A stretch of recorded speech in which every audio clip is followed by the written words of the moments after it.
Etruschi e Veneti, acque, culture e santuari. Questo è il titolo della grande mostra che dal 6 marzo si trova a Palazzo Ducale, nelle sale dell'appartamento del Doge, e lo trasforma in una macchina del tempo.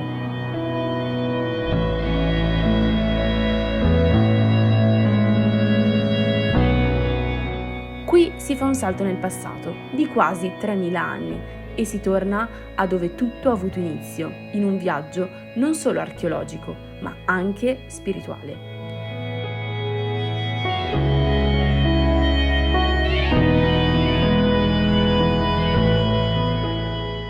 Questa nuova esposizione all'interno di uno dei palazzi più importanti di Venezia racconta il legame antico tra due grandi civiltà.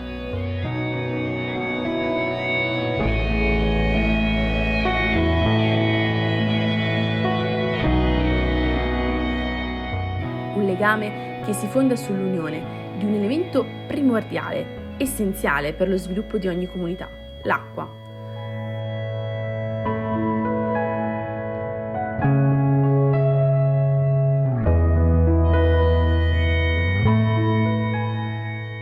Un elemento che qui non viene indagato solamente come risorsa naturale, ma come vero e proprio ponte tra la sfera terrena e quella divina.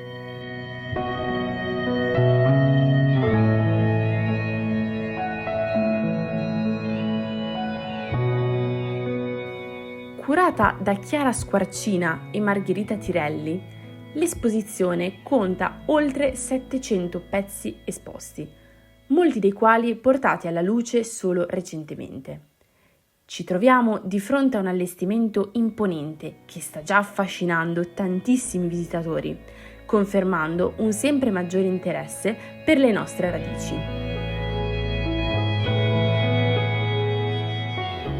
Tra vasi rituali e statuette di bronzo si capisce perfettamente come fiumi, laghi e lagune fossero le autostrade del mondo antico.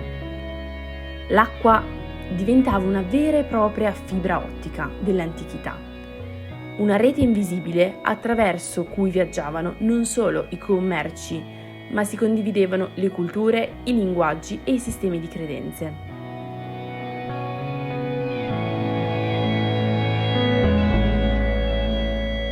La religiosità di questi due popoli antichi, per quanto differente, identifica nell'acqua il fulcro di comunicazione con il divino.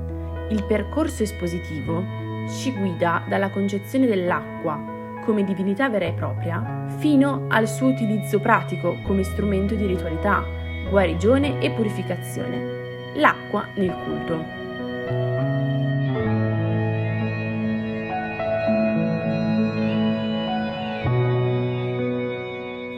Promossa dalla Fondazione Musei Civici di Venezia, la mostra resterà aperta fino al 29 settembre. È un'occasione per riflettere come l'acqua, elemento che oggi rende unica la città di Venezia, sia stata in passato la culla spirituale delle popolazioni che hanno abitato questi territori, in un racconto imperdibile.